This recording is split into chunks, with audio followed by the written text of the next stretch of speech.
Então já abre aí em Hebreus capítulo 12. E enquanto você abre aí em Hebreus, eu queria te fazer uma pergunta, para você responder agora com sinceridade, não precisa falar em voz alta, mas pensa aí ou compartilha com quem está do lado, se você quiser compartilhar, a pior troca que você já fez na sua vida. A pior troca.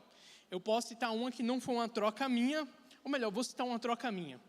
Vocês lembram naquela época, quando começaram a inventar de fazer um mini videogame com Android, que falava que rodava tudo que era jogo. Eu tinha uns 16 anos na época, e na minha cabeça aquilo ali era o futuro, a revolução do videogame, todo mundo só iria jogar naquele negócio, mal sabia eu que se ele ligasse era um milagre. E aí me deu na cabeça de fazer um grande jogo. Um amigo meu chegou para mim e falou: Erics, eu ganhei esse aqui de presente, mas eu não gosto de jogar. Quer trocar na sua bicicleta? Eu olhei e falei assim: poxa, baita negócio, hein? Troco sim.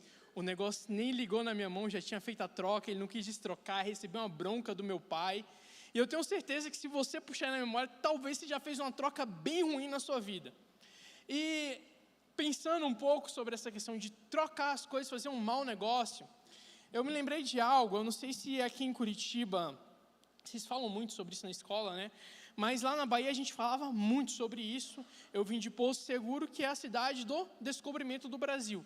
Então, pensa uma coisa que a gente estuda na aula de história, é o descobrimento do Brasil. E tinha-se ali uma lenda, um mito, uma história, que a gente não sabe se é real ou não, de que quando os portugueses chegaram aqui no Brasil, eles chegaram com um monte de espelhos para os índios e falaram assim: olha, quer trocar esse espelho pelo seu ouro? E eles trocaram feliz da vida, porque para eles aquele ouro não tinha valor algum, mas o espelho era um negócio revolucionário, dava para poder se ver. E a gente tem essa história, E aí eu volto a perguntar, qual que é a pior troca que você fez na sua vida? Porque, vamos ser sinceros, se eu chegar com um espelho aqui e te oferecer um espelho em troca de uma joia que você tem aí, de um ouro, de um rubi, você trocaria comigo? Trocaria ou não? Claro que não, parece loucura. Mas e se eu te disser que talvez você esteja fazendo uma troca muito mais infeliz do que essa? Você acreditaria em mim? Sim ou não? Ficaram na dúvida, Tá tudo bem. Então, quero que você leia junto comigo Hebreus capítulo 12, versículo 14 ao 16, que diz assim: busquem a paz com todos e a santificação. Fala comigo. A santificação. Sem a qual ninguém verá o Senhor. Tomem cuidado para que ninguém se afaste da graça de Deus e para que nenhuma raiz de amargura, ao brotar, cause perturbação e contamine muitos. Para que não haja nenhum imoral ou profano, como Esaú. Fala comigo, como Esaú. Que por uma única refeição vendeu o seu direito de herança como filho primogênito. Fecha seus olhos. Senhor, nós queremos te agradecer, Pai, por esse dia, queremos te agradecer por esse louvor, por esse momento de consagração, mas, Pai, nesse momento nós queremos clamar a Ti, que o Senhor venha falar conosco através da Tua palavra nesse momento, Senhor, que nós possamos ser completamente tocados por ela e transformados, em nome do Senhor Jesus, amém. Eu queria que você imaginasse hoje junto comigo uma história real, uma história verídica, que é de Esaú. Então imagine aí comigo que uma mulher que está esperando filhos, ela tem a dádiva de ter gêmeos. E nesses gêmeos, Esaú ele sai primeiro, mas o seu irmão sai ali, querendo o calcanhar dele, querendo sair antes que ele. Só que ele é o que nasce primeiro, então ele é o primogênito. E a partir do momento que Esaú nasce primeiro, ele tem o direito à herança da primogenitura. Ou seja, ele que deveria ser o chefe da sua casa. Então, quando a gente vê lá o Deus de Abraão, Isaac deveria ser o Deus de Abraão, Isaac e Esaú. Porque Esaú ele é o primogênito, então ele deveria ser aquele que mereceria a continuidade do legado da sua família. Era o nome dele que deveria vir antes do nome de Jacó. Mas a gente vai perceber que ao longo da história, esses dois irmãos eles vão crescer, um vai ficar mais forte, mais peludo que o outro, e um vai ficar meio, minguado ali, mais magrinho, mais fraquinho. E a gente vai ver que o Jacó, ele vai ter, assim, uma inveja do seu irmão. Ele quer ocupar o espaço do seu irmão. Ele quer ser aquilo que o irmão dele é. E aí Esaú sai um belo dia para caçar, e ele vai ali, caçar para o seu pai. E nesse momento que ele sai para caçar, ele fica algum tempo fora, a Bíblia não nos fala quanto tempo, mas quando ele volta amarrado de fome. Pior do que você quando chega em casa. Chegou assim, pior do que você quando chega no retiro, porque quando chega no retiro, às vezes dá vontade de falar que eu não conheço alguns aqui, não olhe para ninguém nesse momento para não entregar. Porque o prato assim, não dá para achar a pessoa atrás. E aí Esaú, ele chega nesse momento, na sua casa, varado de fome, morrendo de fome. E aí ele encontra uma refeição feita pelo seu irmão. Ele chega em casa e vai ver que Jacó fez um ensopado. E aí ele com fome chega para o seu irmão e fala, me dá um pouco desse ensopado aí. Só que Jacó, malandro do jeito que era, chegou e falou bem assim, olha, eu posso até te dar, mas para eu te dar desse ensopado, você tem que me vender a tua primogenitura. E ele vai e faz o quê? Ele vai falar, fechou. O que me adianta a herança de primogenitura? Eu estou morrendo de fome. Eu estou à beira da morte de tanta fome, um pouquinho de exagero, eu imagino, Estou morrendo de fome aqui, eu prefiro ensopado, deixa esse negócio de primogenitura para lá, de que me serve isso? E ele vai e vende. E isso vai acontecer no capítulo 25 de Gênesis. Só que a gente vai ver que 2 capítulos para frente, a consequência de tudo isso.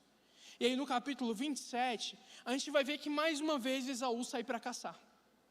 E quando ele sai para caçar para o seu pai, há uma promessa de que quando você voltar, prepara a tua caça, venha até mim, porque eu vou te dar a bênção da primogenitura. Eu irei te abençoar. E aí ele sai para essa caça, o irmão dele mais uma vez, junto ali com a mãe dele, bola um plano para se parecer com seu irmão e tomar agora a sua bênção de primogenitura, que ele já havia vendido para o seu irmão. Então ele se passa ali pelo seu irmão, Jacó, ele vai se fingir de Esaú, chega até o seu pai, e o seu pai agora, Jacó, eu estou viajando aqui, Isaac vai e abençoa Jacó, e fala, olha, você vai ser senhor, você vai tal, e começa a abençoar ele. Depois disso, Esaú vai chegar na sua casa, e quando Esaú chega, que ele vai até o seu pai e fala, olha pai, vim aqui, quero minha bênção, o pai dele vai olhar e falar assim, ué, eu não já te abençoei? O que aconteceu aqui? O que está acontecendo nesse ambiente agora? Porque eu achei que tinha te abençoado, mas pelo visto foi o seu irmão. E a Bíblia vai nos falar no capítulo 27, versículo 34, que ele deu um grito a Esaú, um grito profundo e amargo, porque ali ele tomou a consciência de que ele tinha vendido aquilo que era precioso para ele. E aí quando ele olha para o seu pai e fala, mas não sobrou nenhuma bênção para mim, ele escuta do seu pai, olha, eu já abençoei o seu irmão, o que resta para você agora? E aí ele começa a falar, você vai servir o seu irmão, às vezes parece mais uma maldição o que ele está falando para Esaú, do que uma bênção. E ali eu imagino que caiu o semblante de Esaú, e ele começou a ficar com o coração amargo, contando que ele quis matar o seu irmão, mas a verdade é que quem vendeu a herança foi ele. Quem vendeu aquilo que era de direito dele, foi ele. Jacó, ele não tomou a força, Jacó negociou, e ele aceitou. E eu fiquei pensando bastante sobre isso, porque facilmente, como eu falei, a nossa história hoje poderia ser o Deus de Abraão, Isaac e Esaú. Mas porque Esaú, ele decide vender a sua herança, decide vender aquilo que ele tinha de mais precioso, hoje quando nós vamos contar a história é o Deus de Abraão, Isaac e Jacó. Porque ele trocou aquilo que ele tinha de mais valioso por um ensopado. E parece um absurdo, Quem aqui tem irmão, faz assim. Irmão mais novo. Quem tem irmão mais novo, faz assim. Agora quem que é o primogênito, só para eu saber. Tamo junto, pessoal. É difícil às vezes a nossa vida, Irmão mais novo, às vezes, dá um trabalhão, Mas imagina aí que loucura, Você que é irmão, por alguma situação, você vai receber a sua herança de família. Vai receber a herança dos seus pais. Imagina agora o seu irmão chegar para você e falar bem assim, você quer trocar a tua parte da herança por esse ensopado de lentilha? Alguém aí gosta de lentilha? Só para eu saber. Pessoal, procurem um psicólogo. Não, real, assim, desculpa falar na lata. Procurem um psicólogo. Imagina que loucura você trocar a sua herança por um prato de lentilha. E aí quando a gente olha para esse homem, a gente olha para Esaú, ele troca aquilo que ele tinha de precioso, o direito de primogenitura, de ser o senhor da sua família, e ele troca por esse prato de lentilha. E aí Esaú vai vender o seu bem mais precioso por um desejo, a uma necessidade do momento. E é aqui que a gente começa a entrar de maneira mais profunda no que Deus quer falar conosco, porque a verdade é que o mundo, o tempo inteiro, vai nos entregar bandejas todos os dias, principalmente nos momentos onde você se sente com mais necessidade ou mais fragilizado. E a grande questão é, será que nós não estamos aceitando elas? Esses dias eu estava mexendo no meu celular e apareceu uma notícia que eu falei, olha que notícia interessante, vou ler. Cliquei para ler a abençoada notícia. Só que eu me esqueci completamente por um instante que nós estamos vivendo a era da impossibilidade de você entrar em qualquer site sem ser entupido por 500 anúncios. E aí eu entrei para ler aquela notícia, aí apareceu, aguarde 5 segundos. X, fechei. Aguarde 15 segundos. Aguardei 15 segundos, fechei. Quando finalmente abriu, li 3 linhas, anúncio de novo. Fechei. Li mais 3 linhas, outro anúncio, aí eu desisti. Eu falei, essa notícia não é tão importante assim para mim não, deixa para lá, cansei. E a verdade é que isso representa muito bem como é a nossa vida. Tem algo importante para ser lido, para ser visto por nós. Existe uma verdade importante que a gente precisa fixar os nossos olhos hoje em dia. Só que são tantas distrações que vão roubando a nossa atenção que a gente vai se esquecendo daquilo que realmente é a prioridade. A gente vai se distraindo com essas coisas. E talvez, no seu contexto, essas distrações, ou essas bandejas, ou esses anúncios que são colocados durante sua vida, talvez você esteja até clicando voluntariamente em todas elas. Afinal de contas, você está lá tentando ler a matéria, mas apareceu um anúncio de um jogo legal, de um aplicativo interessante, vou clicar e baixar. E aí a gente vai se distraindo com outras coisas, ou a gente vai indo para outros lados que a gente não deveria ir. E o que eu quero te dizer com tudo isso? Porque Esaú, ele teve o seu preço. O preço para ele abrir mão daquilo que era precioso para ele foi um prato de ensopado. E aí a minha pergunta para você hoje, talvez a pergunta principal de todo esse sermão é, qual que é o seu preço? Qual que é o seu preço para te arrancar aquilo que você tem de mais precioso? E o que é que você tem de mais precioso que pode ser arrancado? Quando a gente vai olhar para a nossa vida, o que nós temos de mais precioso é a nossa herança eterna com o nosso Deus. É a nossa herança que nós recebemos pela graça de Deus, a nossa salvação em Cristo, aqueles dons que Deus nos dá, a gente tem negociado eles. E a pergunta é, qual que é o seu preço?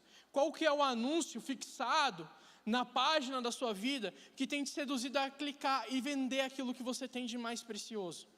Às vezes é o cansaço, às vezes, eu estou com uma preguiça hoje. Para que fazer um devocional? Culto? Não é para mim esses negócios, não. Sabe, eu não estou falando de rituais religiosos. Eu estou falando de colocar Deus como prioridade da sua vida. E muitas vezes ele não é. E aí por isso a gente vai trocando e vendendo a nossa herança. E aí a gente começa a aceitar uns ensopados. Mais uma vez, perdão para você que gosta. Mas a gente começa a aceitar uns ensopados de lentilha. Como se fosse um churrasco. E a gente vai aceitando essas loucuras como se fosse normal. E aí está tudo bem deixar o nosso impulso em assistir pornografia vencer. Opa, respirou mais fundo aí no teu lugar, né? A gente deixa o impulso vencer. Daí quando vê, está lá naquele site fazendo coisas que eu prefiro nem pronunciar aqui agora. A gente vai deixando o nosso impulso vencer e a gente começa a achar que ficar ao invés de namorar é normal.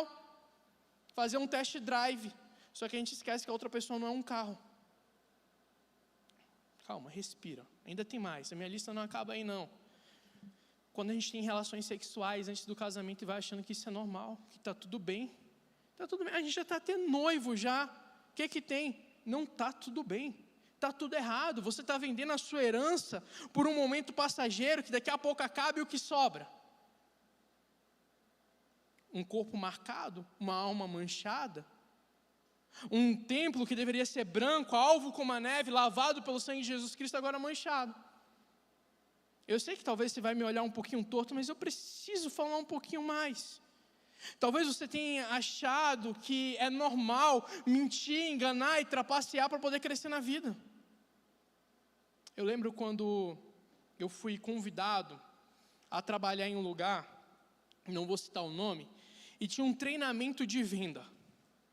Nesse treinamento de venda, o meu gerente falou bem assim, você pode mentir falando que se a pessoa fizer isso, você vai dar o desconto. Se for possível, você dê de cima das meninas para poder convencer elas a fazer a matrícula.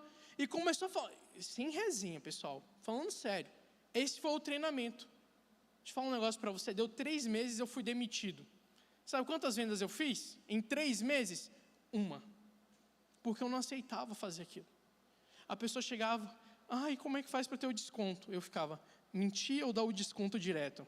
Vou dar o desconto direto. Só que Deus foi tão piedoso comigo, que nem assim Ele deixava eu fechar venda nenhuma.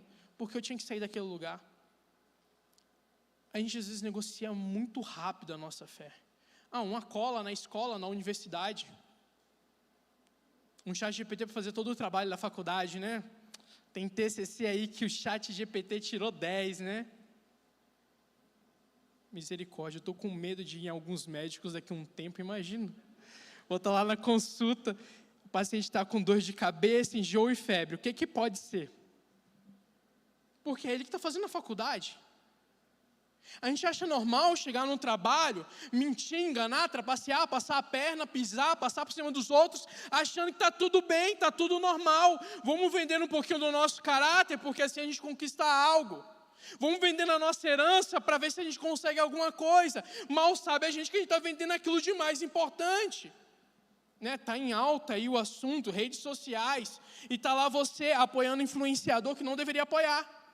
Dando sua visualização, sua curtida. E agora o Instagram até está tentando te ajudar a te policiar um pouquinho mais. Porque ele mostra lá o que você está curtindo agora. Então você curtiu, seus amigos tudo vê lá o coraçãozinho que você soltou. Mas nem assim você está tomando juízo. E está lá você apoiando conteúdos completamente antibíblicos. Por sei lá qual motivo. Você, homem com H minúsculo, está lá o dia inteiro vendo umas dancinhas que não deveria estar nem passando perto disso aí. E achando que está tudo bem, tudo normal. Não, eu estou trocando, está tudo certo. O desejo do momento é muito mais importante do que aquilo que é eterno. O agora é muito mais importante do que aquilo que é eterno. A gente vai achando normal fazer umas trocas completamente absurdas. E a gente ainda tem a cara, lá mal lavada de olhar para os índios e pensar, nossa, como eles foram bobos, trocaram ouro por espelho. Meu Deus, que tonguice. E a gente faz coisa muito pior. Todas as vezes que a gente age de forma injusta, parcial, ou a gente pratica atos pecaminosos, nós estamos vendendo aquilo que é eterno por coisas passageiras aqui da terra. Você está vendendo a tua herança por coisas passageiras. E a gente fica sempre pensando, não, mas é porque eu preciso disso agora. Eu preciso fazer isso aqui agora. Deixa isso aí para mais tarde. Deixa eu te falar uma coisa. 2 capítulos não foram suficientes para que Esaú mudasse a história dele. E talvez a tua vida não seja o suficiente para você mudar no final. E aí como é que vai ficar?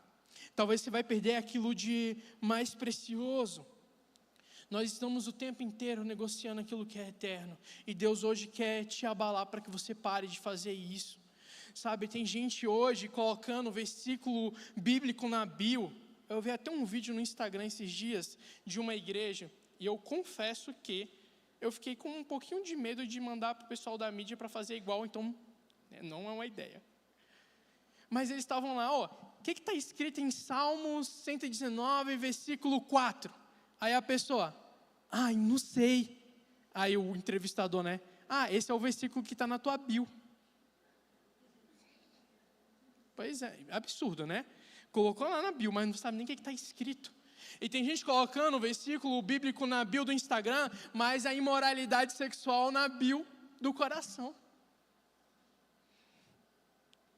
Está colocando na bio do Instagram, o Senhor é o meu pastor, mas na bio do coração está colocando o pecado me governa. E a gente está achando isso normal. Estou brabo não, tá pessoal? Eu só estou indignado. Essa é a palavra correta. Não estou brabo não, estou indignado. Sou um baiano bem tranquilo. Salmo 119, versículo 9 ao 11, vai dizer uma outra coisa. Vai dizer assim: como pode o jovem manter puro o seu caminho? Vivendo de acordo com a tua palavra.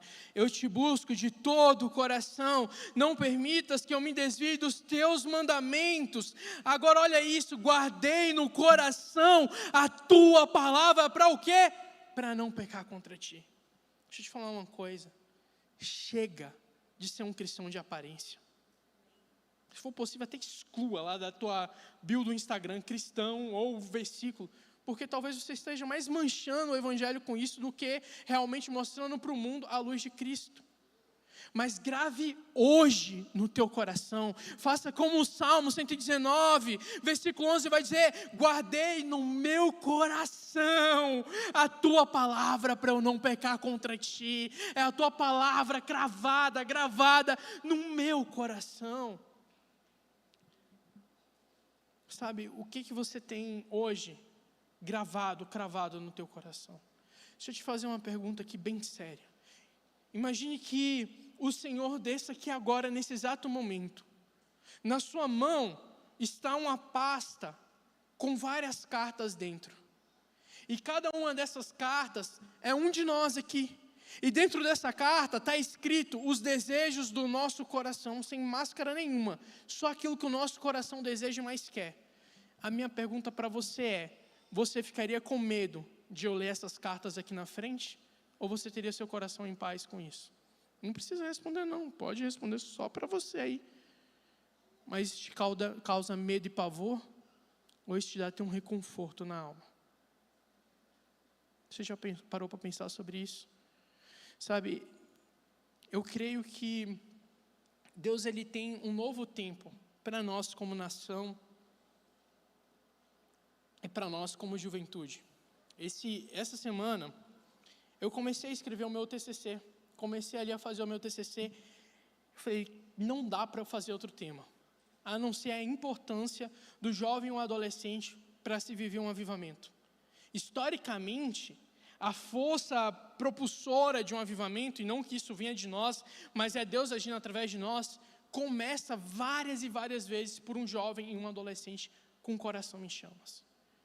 E a gente sempre fala tanto de avivamento, que a gente quer viver esse avivamento de fato, efetivo em nós. Mas não vai existir avivamento enquanto aquilo que governa o nosso coração não é o Senhor. Nossa salvação vem unicamente pela graça de Deus e não por nossas obras. Mas as nossas escolhas e o que semeamos aqui na terra são evidência de quem é o verdadeiro rei do nosso coração. E ninguém pode desejar morar com o rei se não serviu ele aqui na terra. Às vezes a gente quer a nossa herança. A gente quer a nossa salvação. Quer até um galardão, não fez nada, mas quer uma coroa de ouro quando chegar no céu. Mas aqui na terra, o coração está distante desse rei. Quem está sentado no trono do seu coração não é o Senhor. E talvez você queira a herança, mas você não queira ser filho. Às vezes a gente quer a herança, mas não quer a responsabilidade de ser um filho. Mas você sabe por que a gente faz tanto isso? Porque a gente não sabe o valor daquilo que nós temos. Como eu falei com você, não é qualquer proposta que a gente aceita, na vida normal, no nosso cotidiano. Imagina aí junto comigo que você está construindo uma casa, comprou o teu terreno, aqui em Santa Felicidade, que você precisa vender, tudo que você tem, se quiser comprar um pedaço de terra aqui. Construiu a tua casa do jeito que você sempre sonhou e imaginou. E aí eu chego para você e falo bem assim: olha, proposta boa para você na tua casa, hein? Te dou R$1.000 agora no Pix por essa casa. Você me venderia? Seja honesto, não venderia. Por que você não venderia? Porque não faz sentido. Essa troca não faz sentido nenhum. Isso seria completamente inviável. Mas por que a gente não tem o mesmo pensamento com a graça de Deus? A gente consegue enxergar valor naquilo que os nossos braços conquistam. Mas a gente não consegue encontrar valor naquilo que é o bem mais precioso que nós recebemos. E nós fazemos isso porque nós confundimos as coisas. Quando a gente ganha as coisas de graça, muitas vezes a gente não dá valor nenhum. Ganhei isso, ganhei. Mas quando a gente tem o suor do nosso trabalho para conquistar e comprar as coisas, parece que a gente aprende a valorizar. Porque a gente às vezes acha que aquilo que não tem preço não tem valor. E é uma loucura, porque a gente acaba olhando para a graça de Deus como algo que não tem preço e não tem valor. Mas a verdade é que a graça de Deus é nos dada de maneira gratuita. Mas isso não é nenhum mérito nosso. Mas isso não significa que ela não tenha valor ou ela não tenha custo. E pelo contrário, a graça de Deus é manifesta em nós através de Cristo. E Ele é o preço dessa graça. Jesus Cristo é o preço da graça que você recebeu. Não foi uma graça barata, mas foi uma graça que o Pai deu o seu único filho para morrer por nós. Precisou alguém morrer para que você hoje pudesse ter essa graça. Então essa graça ela teve muito custo.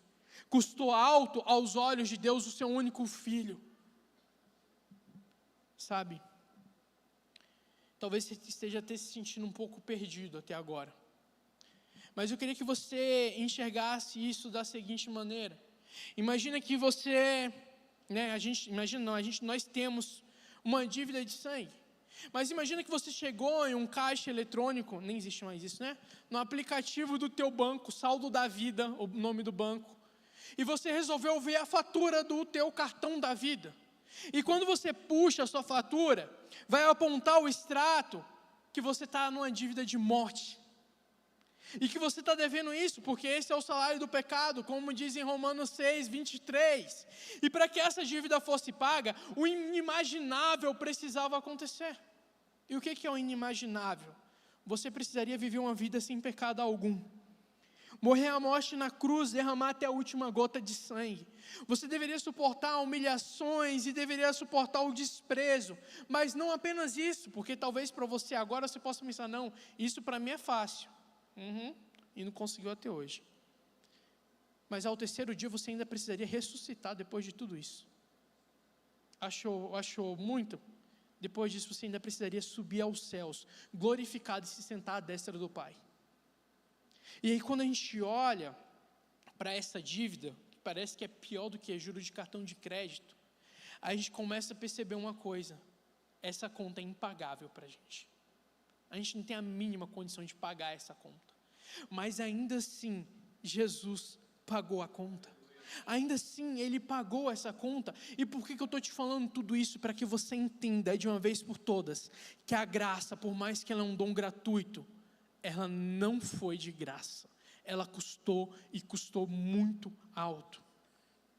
Eu sou pai. Eu falo assim, depois que a gente vira pai, a nossa visão de mundo e a nossa visão de Deus muda completamente. Que eu ficava pensando, Deus deu o seu único filho por amor a mim, que amor lindo. Agora que eu tenho uma filha, eu fico pensando, eu não daria a vida da minha filha por nenhum aqui dentro. Não sei nem se eu daria a vida dela por mim, quanto mais por outra pessoa. Eu fico pensando, meu Deus, e Deus deu o seu único filho para morrer, para que todo aquele que nele cresce, pudesse ter vida eterna. O que Deus fez por nós, a graça de Deus manifesta em Cristo, é algo insondável, incalculável. O custo para que eu e você hoje pudéssemos ser salvos em Cristo Jesus é um preço que nós nunca na nossa vida nem morte poderíamos pagar. 1 Coríntios 6, 19 ao 20 vai dizer: acaso não sabem que o corpo de vocês é templo do Espírito Santo, que está em vocês, o qual receberam de Deus? Vocês não são de vocês mesmos, foram comprados por um preço. Portanto, glorifiquem a Deus com o corpo de vocês. Nós fomos comprados por um preço, e o nome desse preço é Jesus Cristo, e nós precisamos aprender a valorizar isso. Sabe por quê? Porque quando nós recebemos a graça de Deus, nós recebemos um tesouro incalculável, e eu quero te convidar, junto comigo agora, a gente abrir essa caixa de tesouro, esse baú do tesouro, para perceber algumas coisas que a graça traz para a nossa vida. E o primeiro tesouro que nós encontramos quando abrimos esse baú chamado graça, é o tesouro da justificação. Nós somos declarados justos diante de Deus, não pelo nosso mérito, ou por aquilo que nós fizemos, porque pelas nossas próprias ações, nós somos encontrados culpados diante de Deus. Porque a Bíblia vai nos falar que todos pecaram e destituídos estão da glória de Deus. Mas quando Cristo vem e morre no nosso lugar, Ele toma a condenação que estava sobre nós, coloca sobre Ele, e agora em Cristo nós somos justificados, e no tribunal do Senhor nós somos declarados justos, mesmo vivendo muitas vezes uma vida de completa injustiça. Nós somos declarados justos por meio de Cristo Jesus. Depois, continuando, abrindo esse baú, a gente vai encontrar a joia do perdão de todos os nossos pecados. Deixa eu te falar algo agora aqui, pode ser até surpreendente para você, mas os pecados que você cometeu no passado estão perdoados. Os pecados que você está cometendo hoje, talvez até agora em pensamento, estão perdoados. E os pecados que você ainda não cometeu, também estão perdoados em Cristo Jesus. Mas isso, sobre hipótese nenhuma, é motivo para a gente pensar, então, se está tudo perdoado, está tudo bem eu pecar mais. Não, porque Romanos capítulo 6 vai nos falar que aqueles que morreram para o pecado não vivem mais no pecado, mas agora vivem para Cristo Jesus.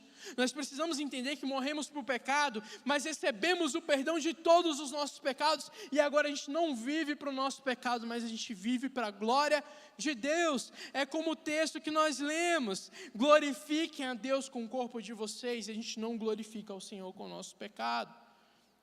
Mas aí a gente continua abrindo esse baú, e lá a gente encontra uma barra de ouro puro, que significa sermos adotados como filhos e feitos herdeiros de Deus. E aqui está para mim um dos pontos mais importantes de toda a graça. Porque a verdade é que a gente não merecia nada vindo de Deus, mas Ele olhou para mim e para você, Ele olhou para quem está do seu lado, e Ele escolheu te adotar como filho. Mesmo sem você ter mérito algum, em Cristo Jesus nós somos feitos filhos de um Deus todo-poderoso. Um Deus que nos adota como filho e cuida de nós como um verdadeiro pai. Um pai 100% bom, justo e honesto. Um pai que nos cuida, abraça, nos protege, nos dá força no momento difícil. E agora nós somos feitos filhos, e não só isso, nós agora somos herdeiros do reino de Deus. E por meio dessa graça, agora nós temos direito a entrar no reino do Senhor, quando Ele voltar para buscar a sua igreja, quando Ele voltar para nos levar para morar junto com Ele, agora nós podemos entrar nesse reino. E a gente também recebeu o milagre da reconciliação com Deus, porque não era só uma questão de assim, olha, essa pessoa aqui está vivendo longe de mim, está tudo bem, vou entregar meu filho por ele. A Bíblia nos fala em Tiago capítulo 4, que todos aqueles que amam o mundo e fazem amizade com o mundo, constituem-se inimigos de Deus. A reconciliação com Deus significa que antes nós éramos inimigos de Deus. Mas na cruz do Calvário, o Senhor Ele conecta o fio que se rompeu da minha alma até a Deus. Quase cantei, não vou cantar mais, prometo. Chega no Instagram, eu já parei já. A nossa alma foi reconectada com Deus, nós fomos reconciliados com Ele através do sacrifício de Cristo Jesus. E antes inimigos, agora nós somos aliados desse Deus. E por isso a graça que nos reconcilia e nos faz ser filhos, nos transforma de agentes e embaixadores de Deus aqui na terra, de inimigos para embaixadores do reino de Deus. E ainda, dentro desse baú chamado graça, a gente vai encontrar a segurança de sermos libertos da condenação. Nós antes éramos, como eu falei, culpados diante de Deus, e nós já tínhamos a condenação pela nossa dívida, que era a morte eterna. Nós merecíamos ir para o inferno, mas Cristo olhou para nós, Ele deu a sua vida por nós, e agora a dívida está paga, porque lá Ele vai falar, tetelestai, está consumado, está pago, e agora nós não temos mais a condenação sobre nós, mas somos livres em Cristo Jesus de toda a condenação, e glória a Deus por isso. E aqui eu queria parar por um instante, porque eu preciso que você respire fundo assim, ó. Mais uma vez, uma terceira vez para garantir. Você tem noção do tamanho dessa riqueza? E eu nem falei metade ainda. Tem mais um pouquinho aqui para eu te ouvir. Dos benefícios de estar na graça de Deus.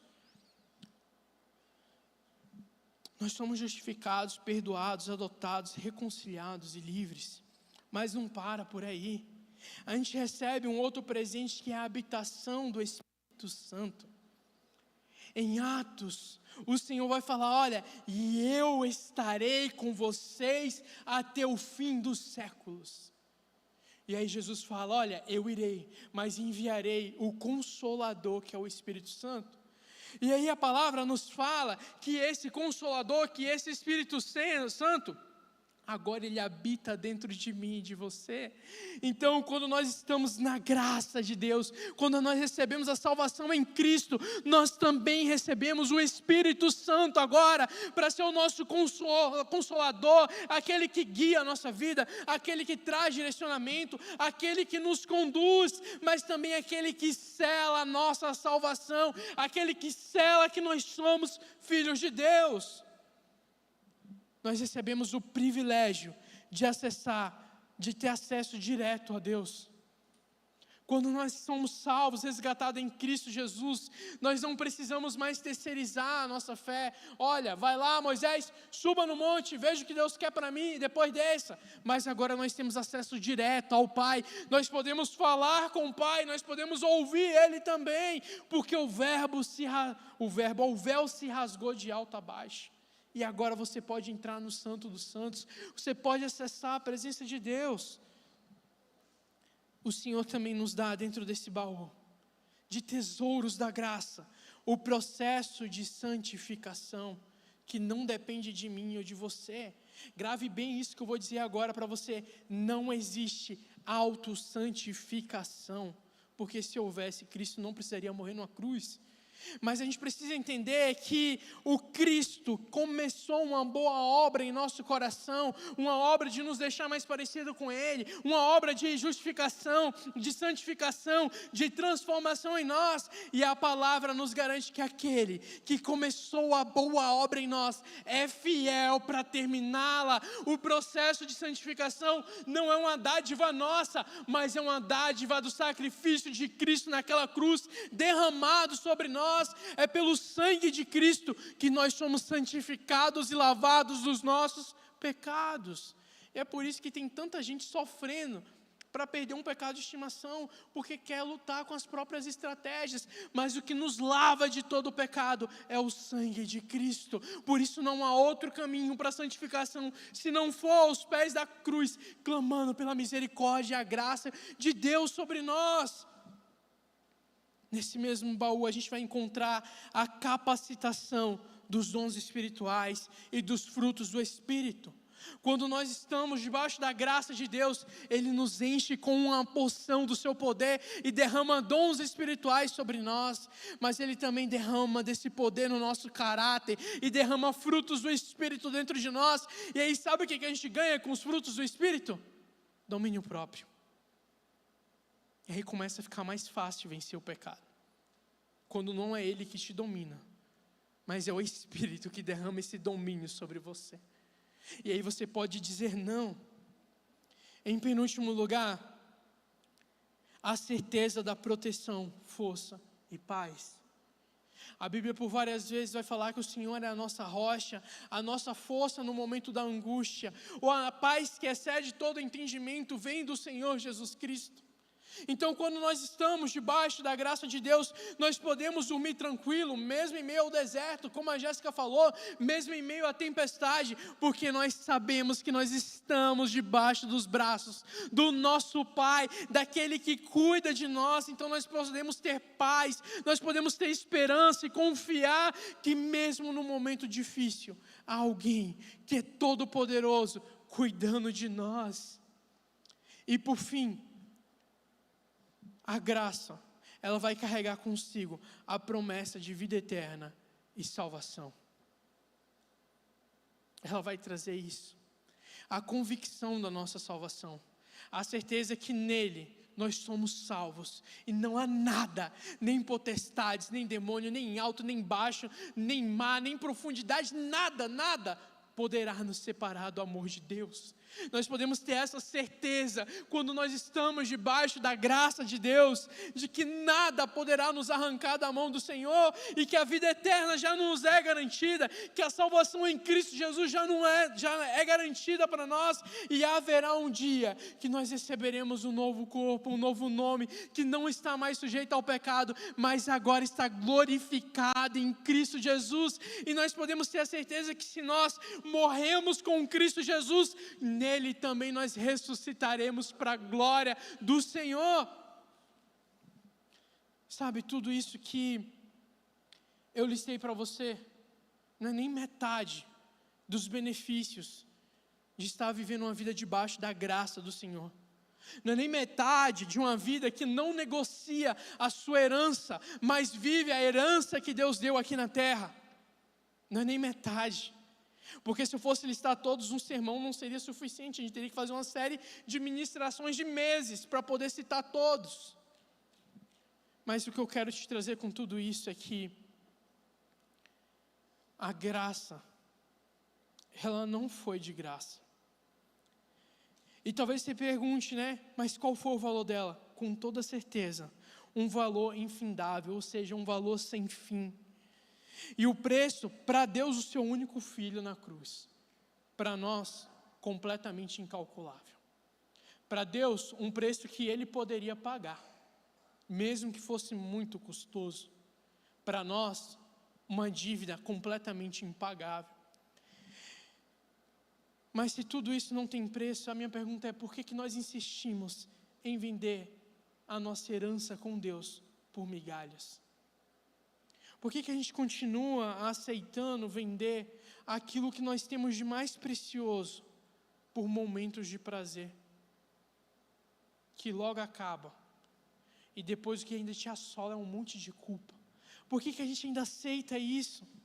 Nós temos o tesouro da adoção como filhos amados, mas vendemos esse pertencimento eterno pela aceitação passageira aqui na terra, para fazer bem bonitinho diante de alguns amigos, ou para ser aceito em alguns grupos que amanhã vão te esquecer. Eu vi uma publicação no Instagram, essa semana, de uma notícia de um jovem que faleceu, e o vídeo era do velório dele. Sabe quantas pessoas tinham no velório?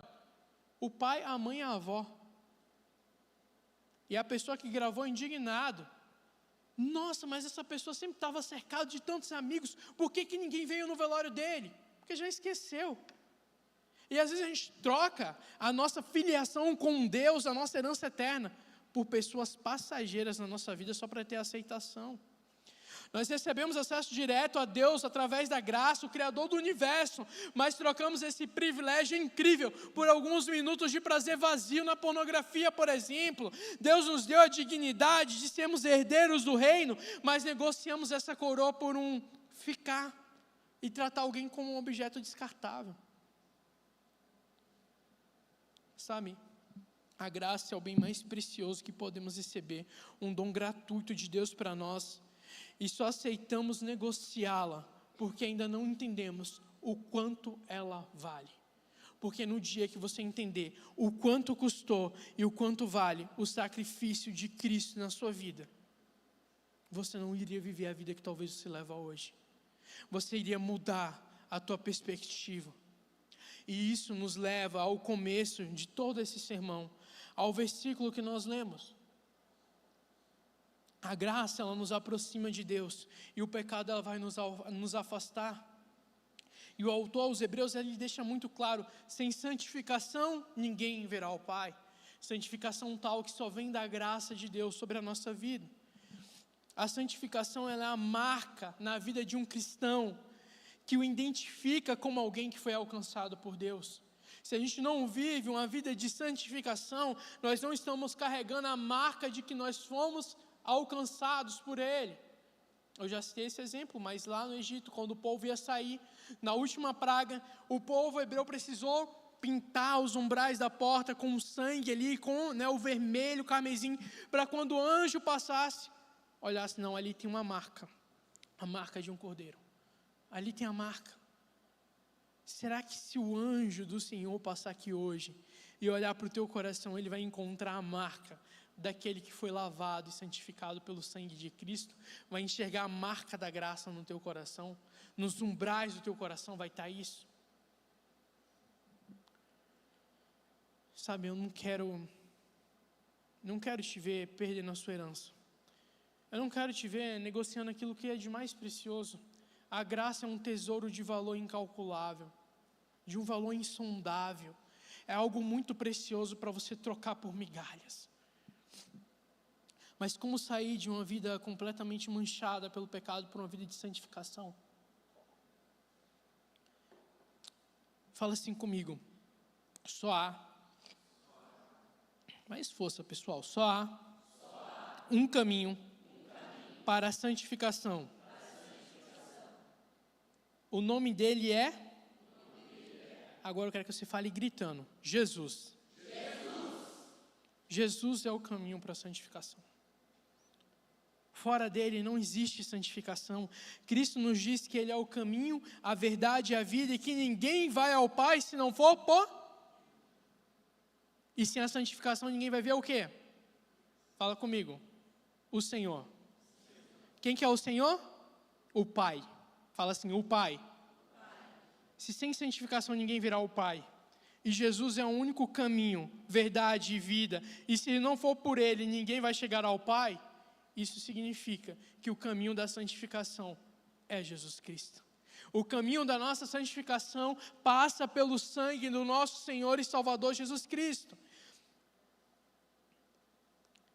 Hebreus, capítulo 12, que nós lemos, no comecinho dele, antes do que nós lemos aqui na nossa leitura inicial, vai dizer assim: portanto também nós, uma vez que estamos rodeados por tão grande nuvem de testemunhas, livremo-nos de tudo o que nos atrapalha e do pecado que nos envolve, e corramos com perseverança a corrida proposta para nós, tendo os olhos fitos em... Vamos lá, pessoal, vocês estão lendo aqui junto comigo, né? Cadê? Olha lá. Tendo os olhos fitos em... Autor e consumador da nossa fé, ele, pela alegria que lhe fora proposta, suportou a cruz ao desprezar a vergonha e assentou-se à direita do trono de Deus. Pensem bem naquele que suportou tal oposição dos pecadores contra si mesmo, para que vocês não se cansem nem desanimem. Como que a gente não vai se cansar e desanimar pensando em quem? Jesus. Na luta contra o pecado, vocês ainda não resistiram a ponto de derramar o próprio sangue. Vocês se esqueceram da palavra de ânimo que ele dirige a vocês como filhos. Meu filho, aqui é o Senhor dirigindo para nós. Meu filho, não despreze a disciplina do Senhor, nem se magoe com a sua repreensão, pois o Senhor disciplina quem ama e castiga todo aquele que aceita como filho. Perseverem na disciplina. Deus os trata como filhos. Ora, que filhos não é disciplinado pelo Pai? Todavia, se vocês ficarem sem disciplina, da qual todos se tornaram participantes, então vocês são bastardos e não filhos. Além disso, tínhamos pais humanos que nos disciplinavam e nós o respeitávamos. Pelo menos eu espero que você respeite quando seus pais te disciplinarem ou te disciplinou. Quanto mais devemos submeter-nos ao Pai espiritual, para assim vivermos. Os nossos pais nos disciplinavam por curto período, segundo lhe parecia melhor. Deus, porém, nos disciplina para o nosso bem, para que participemos da sua... Vamos lá de novo. Deus, porém, nos disciplina para o nosso... Para que participemos da sua... O Senhor nos disciplina para quê? Para que a gente participe da santidade dEle.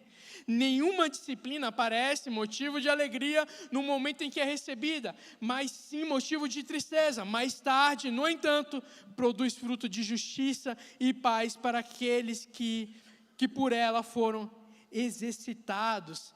Então, talvez aí você até esteja com seu coração até entristecido comigo.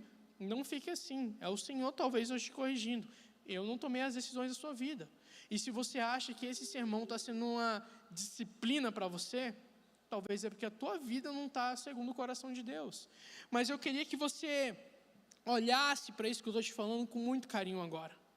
Porque o Senhor, Ele talvez está te disciplinando hoje, mas é para que você participe da santidade dEle daqui a pouco. Então, glória a Deus por isso. E em Hebreus capítulo 12, do versículo 1 ao 11, a gente vai aprender algumas lições aqui, com o autor aos Hebreus. E a primeira que a gente precisa destacar é a nossa responsabilidade como cristãos. A gente tem uma responsabilidade quando a gente carrega dentro de nós o termo cristão. E que responsabilidade é essa? O autor vai dizer que há uma grande nuvem de testemunhas nos rodeando. Por isso a gente precisa se livrar de tudo aquilo que nos atrapalha e do nosso pecado.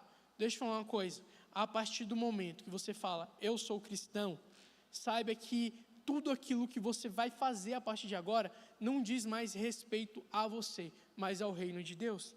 E é por isso que é comum, quando a gente erra ou quando a gente falha, a gente ouvir o quê? Ué, mas você não era crente? Não era, né? Só sai aquele nera. Você não era crente? Você não é da igreja? Alguém já ouviu isso? Só eu, quando converti. Alguns estão comigo, outros ficaram com vergonha de levantar a mão, está tudo bem. A gente vai ouvindo isso, você não é cristão, você não era da igreja, por que está fazendo isso? Porque agora a gente não carrega mais o nosso nome, mas a gente carrega o nome de Cristo. Então, aquilo que a gente faz recai sobre a igreja. Então, nós temos uma responsabilidade, sabendo que há uma grande nuvem de testemunha nos rodeando, a gente precisa se livrar de tudo aquilo que nos atrapalha e do nosso pecado. E o que nos atrapalha? Tudo aquilo que ofusca em nós o brilho de Deus. A palavra nos fala que nós somos como uma lamparina, e ela não deve ser colocada debaixo da cama, ofuscando, mas ela deve estar no alto, visível para todos. Só que tem momentos que a gente vai deixando coisas pecaminosas contaminar o nosso coração e apagar em nós o brilho do Espírito Santo. E a nossa vida não evidencia mais a Cristo, mas evidencia o nosso pecado. E isso recai como culpa e descrédito sobre a igreja. Quem nunca viu isso aí? Eu não vou para a igreja porque eu vi um monte de gente lá dentro que anda tudo torto. A gente ainda tem a falta de noção de dizer assim, mas é porque aqui é um hospital, a gente está aqui todo mundo mal. Irmão, sabe que esse termo igreja hospital me incomoda? Porque Jesus não morreu na cruz para nos curar das nossas falhas. Jesus morreu na cruz para que nós morrêssemos junto com Ele e nascêssemos de novo. A igreja a gente não pode colocar essa desculpa de hospital para ficar errando sempre, não. A igreja é um lugar onde nós somos restaurados, nós somos feitos nova criatura. Eis que as coisas velhas já se passaram e tudo se fez novo. Então, se tudo se fez novo, a gente tem que parar com isso de a igreja é um hospital, então eu posso andar assim. Você tem que entender. Não, Jesus te chamou para morrer com Ele naquela cruz e ser uma nova criatura. Quando que a gente vai parar de usar essa desculpa e assumir a nossa responsabilidade, arrancando tudo aquilo que nos atrapalha e o nosso pecado, para que essa grande nuvem de testemunha possam olhar para a gente e não mais enxergar, olha ali o manco precisando de cura, olha ali o cego, o aleijado, mas possam olhar, olha ali eu estou vendo Cristo nele e glória a Deus. As pessoas precisam olhar para a gente, essa grande nuvem precisa olhar para a gente e enxergar em nós uma resposta chamada Jesus Cristo. Por isso a gente precisa assumir a responsabilidade. A segunda coisa que a gente aprende aqui é que se nós queremos perseverar na corrida da santificação que nos foi proposta, nós precisamos fazer o quê? Fixar os nossos olhos em Cristo Jesus. Onde estão os seus olhos hoje? Porque eu posso te falar uma coisa, onde estiver os seus olhos, está o seu coração. Se os teus olhos hoje estão na tua vida profissional, vou te falar exatamente o que te governa agora. Dinheiro. É o dinheiro, acabou. Se os teus olhos hoje estão no teu namorado, noivo, esposa, vou te falar o que te governa. Uma outra pessoa. A gente vai deixando outras coisas nos governarem. Deixa uma gracinha, estava ali assinando para mim. Vou assinar de volta. Ela está de costas, mas não posso deixar no vácuo a criança, né? Sabe, a gente precisa fixar os nossos olhos em Cristo. quando a gente fixa os nossos olhos naquele que suportou a cruz e se sentou à direita do Pai, que é o autor e consumador da nossa fé. Você tem noção do que é isso?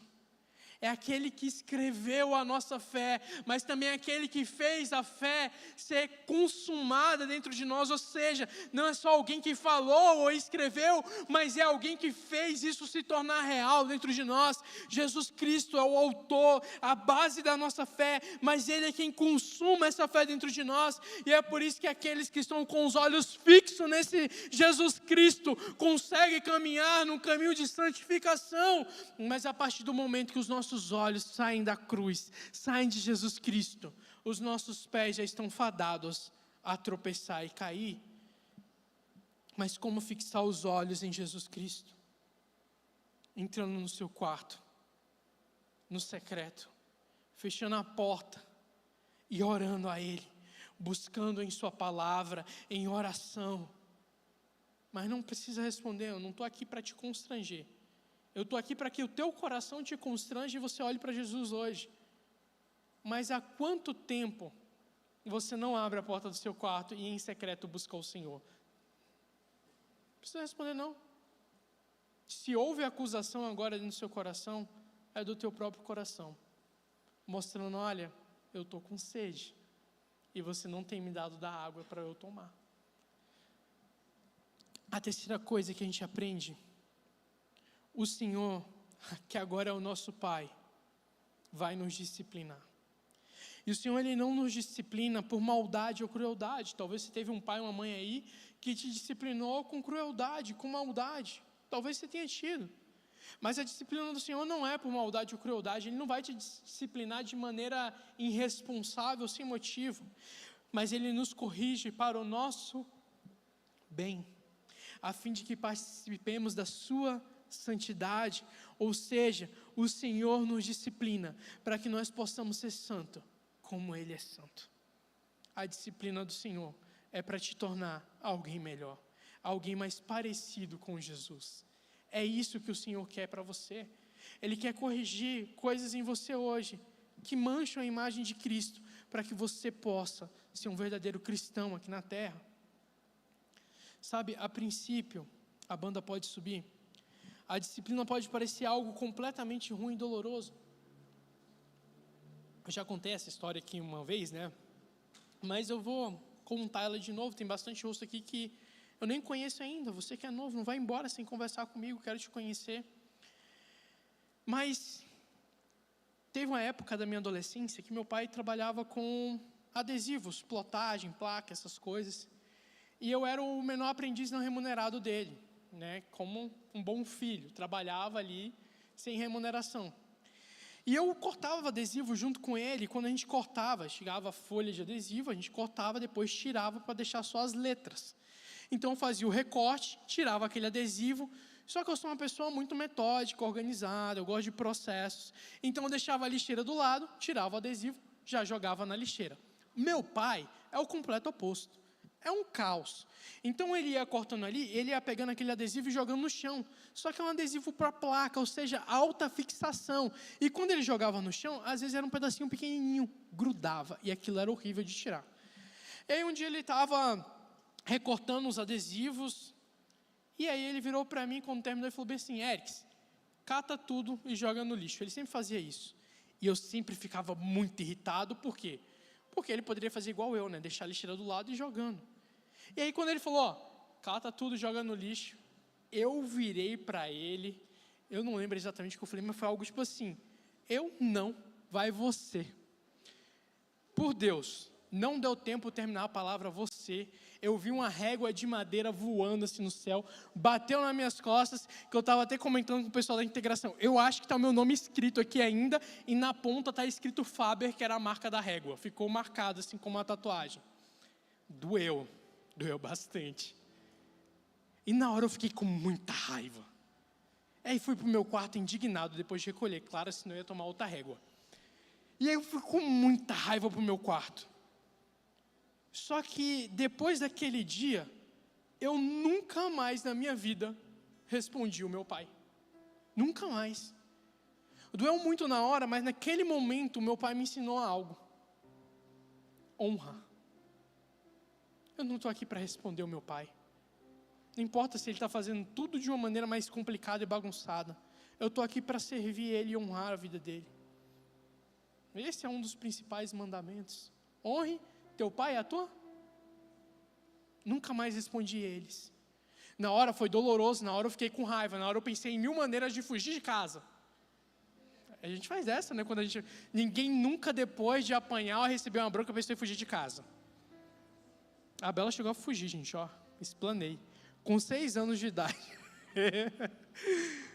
Mas não foi por disciplina, não. Era só uma criança que viu uma porta aberta e falou, vou para casa da minha tia. Desculpa, amor. Chloe, não aprenda com sua mãe. E aí, na hora ali da disciplina, a gente pensa, né? Vou fugir de casa, vou ser um filho pródigo também. Quero minha herança e tchau. Só que depois a gente começa a entender aquele valor. Quando a gente é criança e apanha, a gente fica sem entender nada. Quando a gente é adulto, a gente começa a entender. Quando a gente vira pai, a gente entende mais ainda. Não quero bater na pequenininha. Mas às vezes o dedinho está indo lá na tomada, eu preciso. Aí não. Mas ainda assim quer enfiar o dedinho na tomada de novo. Mas você acha que quando eu chamo a atenção dela, ou quando eu estou dando uma bronca na Chloe, filha, aí não é para colocar o dedo, e ela começa a chorar, você acha que eu estou feliz com aquilo? Minha vontade é de chorar junto. Às vezes eu choro junto também. Aí fica ela chorando, eu chorando, falando, não faz isso, filha. Porque a gente ama, a gente quer o bem. Sabe, por que eu estou falando tudo isso para você hoje? Talvez hoje você se sinta assim. Sinta que talvez o Senhor hoje te deu uma reguada nas costas. Ou te deu uma bronca. Não fique achando que sou eu, pelo amor de Deus. Eu apanhei um monte fazendo esse sermão aqui.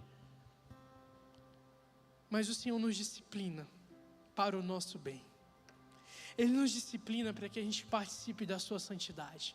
Ele nos disciplina para que nós possamos ser santo como Ele é santo. Então feche seus olhos agora no seu lugar.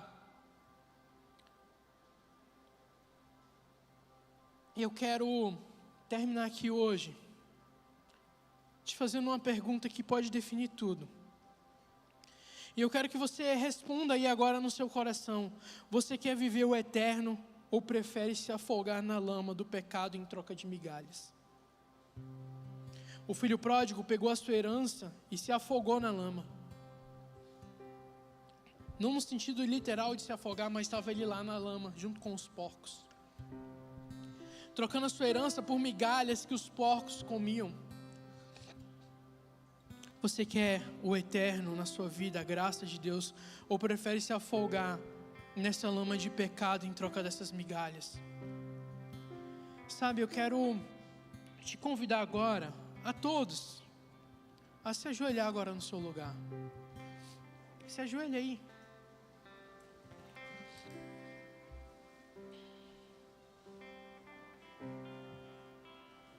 Você que está servindo aí, deixa eu te convidar a fazer o mesmo. Se ajoelha, você da intercessão, multimídia, transmissão. Se ajoelha aí onde você está.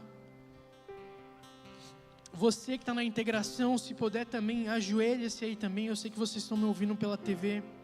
Você que está assistindo e acompanhando de casa, se ajoelha aí na tua casa agora. Porque eu quero te fazer alguns convites hoje. O primeiro é esse chamado ao arrependimento. Se você ouviu isso e percebeu que você tem colocado a sua herança à venda, que o seu coração tem um preço e talvez um preço até baixo, e que você tem se contentado com pratos, com ensopados de lentilha que o mundo tem te dado, eu quero te fazer um convite de Deus hoje.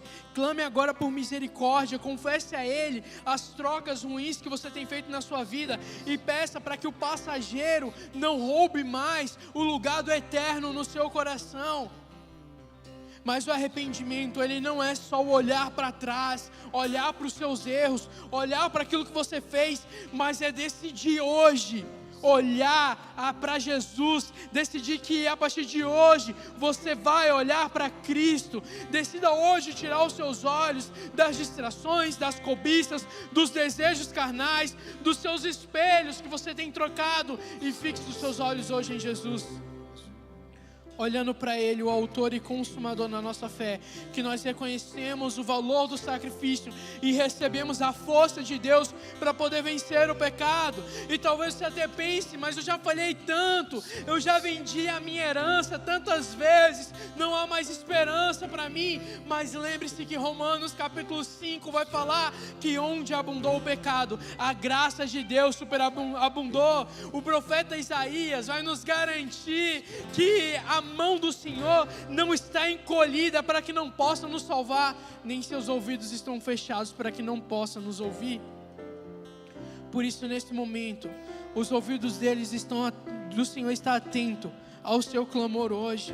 A mão dele está estendida para te resgatar. Deixa eu te falar algo: não negocie mais, não aceite mais migalhas, receba a herança eterna que ele te oferece. Escolha hoje olhar para Cristo. Por isso, ajoelhado no seu lugar, enquanto o louvor estiver cantando, eu quero te convidar a fazer isso, a falar: Senhor, eu falhei, eu pequei, eu errei, eu negociei, eu tenho trocado a minha herança eterna por migalhas, mas Senhor, hoje venha com a Tua graça, Pai, com a Tua graça restauradora, Senhor, que o meu velho homem venha morrer hoje, que a velha mulher venha morrer hoje, mas que eu possa nascer uma nova criatura. Comece a declarar isso para a tua vida assim: as coisas velhas já se passaram, e eis que tudo se fez novo sobre a sua vida. Eis que tudo se faz novo na graça de Cristo Jesus. Comece a olhar hoje para o sacrifício dele na cruz por você. Comece a olhar hoje para a graça do Senhor, que você não merecia, mas ainda assim Ele se entregou por amor de mim e de você, em nome de Jesus.